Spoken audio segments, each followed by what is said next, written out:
کیا اب جانتے ہیں کہ وہ عظیم اور مقدس ہستی جن کی آمد سے صدیوں کے اندھیرے اجالوں میں بدل گئے، جن کی ایک دعا سے سخت دل موم ہو گئے، اور جن کی زبان مبارک سے نکلنے والا ہر لفظ وا الہی کی صورت اختیار کر لیتا تھا، کیا اب جانتے ہیں کہ اسی نبا رحمت پر ایک عورت نے جادو کیا؟ یہ سوال سننے میں جتنا حیران کن، چونکا دینے والا اور ناقابل یقین محسوس ہوتا ہے، حقیقت میں اتنا ہی ایمان کو جھنجھوڑ دینے والا ہے۔ کیا واقعی جادو نبی پر اثر انداز ہوا؟ یہ محض دشمنوں کی گھڑی ہوئی ایک من گھڑت داستان تھی؟ اور اگر اثر ہوا تو کیا یہ اللہ تعالیٰ کی حفاظت کے منافی تھا؟ اس کے پیچھے کوئی عظیم حکمت، کوئی گہرا سبق اور کوئی لازوال پیغام پوشیدہ تھا؟ آج ہم ایک ایسے واقعے کو سننے جا رہے ہیں جو صرف عقل کو سوچ میں نہیں ڈالتا بلکہ دل کو سجدے میں گرا دیتا ہے، آنکھوں کو نم کر دیتا ہے اور ایمان کو تازہ، مضبوط اور زندہ کر دیتا۔ ہجرت کے بعد مدینہ منورہ ایک عام بستی نہیں رہا تھا، بلکہ وہ ایک ایسا نورانی شہر بن چکا تھا جہاں ہر طرف امن، اخوت، عدل اور رحمت کی فضا محسوس کی جا سکتی تھی۔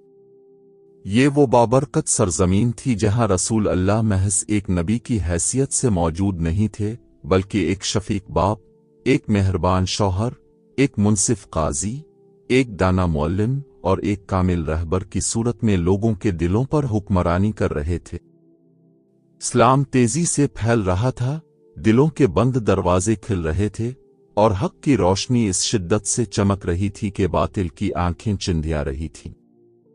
لیکن تاریخ ہمیں یہ بھی بتاتی ہے کہ جب حق غالب آنے لگتا ہے تو باطل کھلے میدان کی جنگ چھوڑ کر چھپے ہوئے وار کرنے لگتا ہے، کیونکہ اندھیروں کو سب سے زیادہ خوف روشنی ہی سے ہوتا ہے۔ انہی دنوں مدینہ کے اطراف میں بسنے والے یہودی قبائل کے اندر ایک ایسا گروہ بھی موجود تھا جو بظاہر خاموش، غیر جانبدار اور بے ضرر دکھائی دیتا تھا، مگر اس کے دلوں میں حسد، نفرت اور انتقام کی آگ سلگ رہی تھی۔ وہ یہ بات اچھی طرح جانتے تھے کہ محمد کو نہ تلوار سے شکست دی جا سکتی ہے، نہ سازشوں سے جھکایا جا سکتا ہے، اور نہ ہی جھوٹے الزامات کے ذریعے مٹایا جا سکتا۔ جب ہر حربہ ناکام ہو گیا تو انہوں نے اندھیروں کے اس ہتھیار کا سہارا لینے کا فیصلہ کیا جو نظر نہیں آتا مگر وار گہرا کرتا ہے، اور وہ ہتھیار تھا جادو۔ انہی لوگوں میں ایک عورت تھی جس کے بارے میں روایت میں آتا ہے کہ وہ جادو، سفلی علوم اور شیطانی عملیات میں خاص مہارت رکھتی تھی۔ اس کے دل میں نبی کے لیے ایمان نہیں بلکہ حسد اور بغض بھرا ہوا تھا۔ اس عورت نے بہت سوچ سمجھ کر یہ فیصلہ کیا کہ اگر کھلا مقابلہ ممکن نہیں تو پوشیدہ وار کیا جائے۔ اس نے نبی کریم کی ذات مبارکہ سے بال حاصل کیے، وہ مقدس بال جو کنگھی میں رہ گئے تھے، اور انہیں دھاگوں کے ساتھ گرہوں میں باندھ دیا۔ ان گرہوں پر اس نے شیطانی منتر پڑھے، ناپاک اعمال کیے، اور پھر اس جادو کو ایک کنویں میں ایک بھاری پتھر کے نیچے چھپا دیا تاکہ کوئی اس تک نہ پہنچ سکے۔ یہ وہ لمحہ تھا جب بظاہر آسمان خاموش تھا، مگر زمین پر ایک عظیم آزمائش رقم ہو چکی تھی۔ یہ آزمائش کسی عام انسان کے لیے نہیں تھی بلکہ اس نبی کے لیے تھی جو اللہ تعالیٰ کا سب سے محبوب بندہ تھا۔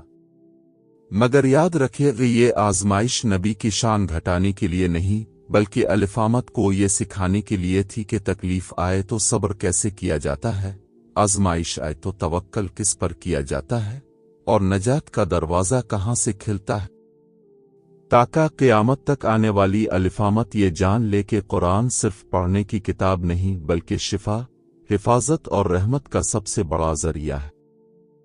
کچھ دن گزرے تو اہل مدینہ نے محسوس کیا کہ رسول اکرم کی طبیعت میں ایک غیر معمولی سا بوجھ پیدا ہو گیا ہے۔ آپ معمول کے مطابق اپنے روزمرہ کے امور انجام دیتے، مگر کبھی ایسا محسوس ہوتا جیسے کوئی کام کیا ہی نہ ہو، اور کبھی کسی بات پر توجہ فرماتے تو ذہن پر ایک عجیب سی تھکن طاری ہو جاتی۔ یہ کیفیت صحابہ کرام کے لیے نہایت حیران کن اور فکر انگیز تھی، کیونکہ وہ جانتے تھے کہ رسول اللہ ہر حال میں مضبوط، متوازن اور کامل ہے۔ مگر یہاں یہ بات نہایت وضاحت کے ساتھ سمجھنا ضروری ہے کہ اس آزمائش کا اثر صرف جسمانی کیفیت تک محدود تھا۔ نہ وحی پر کوئی اثر ہوا، نہ دین کے پیغام میں کوئی کمی آئی، اور نہ ہی عقل، فہم نبوت کے منصب میں ذرہ برابر فرق آیا۔ یہ سب اللہ تعالیٰ کی گہری حکمت کے تحت تھا، تاکہ الفامت یہ جان لے کہ نبی انسان بھی ہیں، اور آزمائش کے وقت صبر، توکل اور خاموش برداشت کا سب سے اعلیٰ نمونہ بھی۔ اسی آزمائش کے دوران ایک رات ایسا روپرور اور ایمان افروز منظر پیش آیا جو تاریخ اسلام میں ہمیشہ کے لیے محفوظ ہو گیا۔ رسول اللہ آرام فرما رہے تھے کہ اللہ تعالیٰ کے حکم سے دو فرشتے تشریف لائے۔ ایک فرشتہ اب کے سرہانے کھڑا ہوا اور دوسرا پاؤں کی جانب۔ ایک نے دوسرے سے سوال کیا، ان کو کیا ہوا ہے؟ دوسرے نے جواب دیا، ان پر جادو کیا گیا ہے۔ پھر پوچھا گیا، کس نے کیا ہے؟ جواب آیا، ایک عورت نے۔ سوال ہوا، جادو کہاں؟ تو فرمایا گیا، فلاں کنویں میں۔ یہ کوئی عام خواب نہ تھا، بلکہ وحی کی ایک خاص صورت تھی، جس کے ذریعے اللہ تعالیٰ نے اپنے محبوب کو حقیقت سے آگاہ فرمایا اور نجات کا راستہ بھی خود بتا دیا۔ صبح ہوتے ہی رسول اکرم نے بغیر کسی غصے، انتقام و شور کے حضرت علی، حضرت زبر اور چند دیگر صحاب کرام کو اس کنویں کی طرف بھیجا۔ کنویں کو صاف کروایا گیا، اس کے اندر چھپی ہوئی وہ گرہیں نکالی گئیں جن پر جادو کیا گیا تھا۔ اسی لمحے اللہ تعالیٰ نے سورۃ الفلق اور سورۃ الناس نازل فرمائے۔ جیسے جیسے ان مبارک سورتوں کی آیات کی تلاوت ہوتی گئی، ویسے ویسے ہر گرہ کھلتی چلی گئی، اور نبی کریم کی طبیعت ہلکی، پرسکون اور مطمئن ہوتی چلی گئی۔ یہ منظر گویا اس حقیقت کا اعلان تھا کہ قرآن صرف پڑھنے کی کتاب نہیں، بلکہ شفا ہے، حفاظت ہے، اور ہر جادو، ہر باطل طاقت اور ہر اندھیرے کا سب سے بڑا توڑ۔ جب صحاب کرام نے یہ سب دیکھا تو ان کے دلوں میں غرتن ایمانی جوش مارنے لگی۔ انہوں نے عرض کیا، یا رسول اللہ، کیا ہم اس عورت کو سزا دیں؟ مگر نبا رحمت نے ایسی بات فرمائی جو قیامت تک کے لیے رحمت کا پیغام بن گئی۔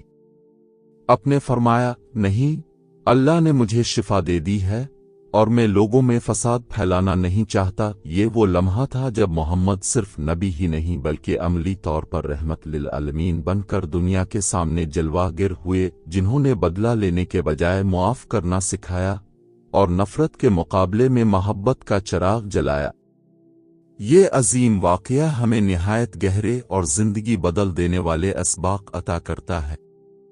یہ ہمیں بتاتا ہے کہ جادو ایک حقیقت ہے، مگر اس سے کہیں بڑی حقیقت قرآن کی طاقت ہے۔ یہ سکھاتا ہے کہ نبی نے شدید تکلیف کے باوجود بدلہ نہیں لیا بلکہ صبر کو اختیار کیا، اور یہ یقین دلایا کہ اللہ تعالیٰ اپنے محبوب بندے کو کبھی تنہا نہیں چھوڑتا۔ آزمائش آتی ہے، مگر اس کے ساتھ اللہ کی مدد بھی نازل ہوتی ہے، اور مدد ہمیشہ آزمائش سے بڑی ہوتی ہے۔ ذرا اپنے دل سے پوچھئے، اگر نبی کریم اتنی بڑی آزمائش کے بعد بھی معاف کر سکتے ہیں تو ہم کیوں اپنے دلوں میں نفرت، کینہ اور بغض پالے رکھتے ہیں؟ اگر قرآن نبی کے لیے شفا بن سکتا ہے تو ہماری روحانی، ذہنی اور عملی بیماریوں کا علاج کیوں نہیں بن سکتا؟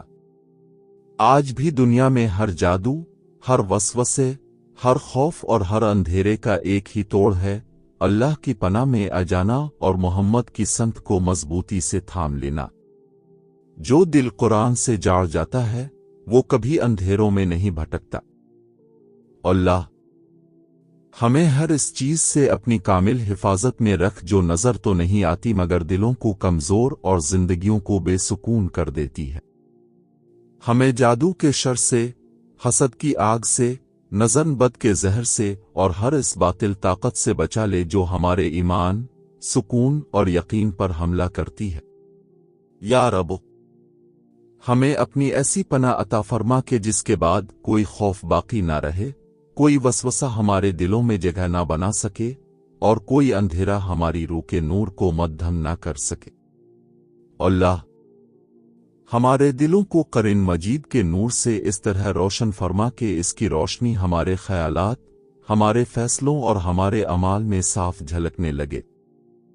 ہمارے گھروں کو قرآن کی برکت، سکینت اور رحمت سے بھر دے، تاکہ وہ جگہیں جہاں ہم رہتے ہیں ذکر الہی سے آباد ہوں، اور جہاں ہمارے بچے پروان چڑھیں وہاں ایمان، محبت اور اطمینان کی فضا قائم رہے۔ ہمیں قرآن کو صرف پڑھنے والا نہیں بلکہ اسے سمجھنے، اپنانے اور اپنی زندگی میں نافذ کرنے والا بنا دے۔ رب العالمین ہمارے سینوں میں اپنے محبوب نبی محمد کی سچی، گہری اور دائمی محبت پیدا فرما، ایسی محبت جو ہمیں آپ کی سنت پر چلنے کا حوصلہ دے، آپ کے اخلاق کو اپنانے کی توفیق عطا کرے، اور ہر مشکل گھڑی میں ہمیں آپ کی زندگی سے رہنمائی لینے والا بنا دے۔ ہمیں ان لوگوں میں شامل فرما جن کی زبان پر درود ہو، دل میں ادب ہو، اور عمل میں سنت کی خوشبو ہو۔ یا اللہ ہمیں صبر کی وہ دولت عطا فرما جو آزمائش میں شک و نہیں بلکہ شکر سکھائے، یقین کی وہ روشنی عطا فرما جو اندھیروں میں بھی راستہ دکھائے، اور عمل کی وہ طاقت عطا فرما جو ہمارے ایمان کو محض لفظوں تک محدود نہ رکھے بلکہ کردار میں ڈھال دے۔ ہمیں دنیا میں بھی سرخرو فرما اور آخرت میں بھی اپنے خاص بندوں کے ساتھ اٹھا، اپنی رحمت کے سائے میں جگہ عطا فرما، اور اپنے دیدار کی نعمت سے ہمیں محروم نہ کرنا۔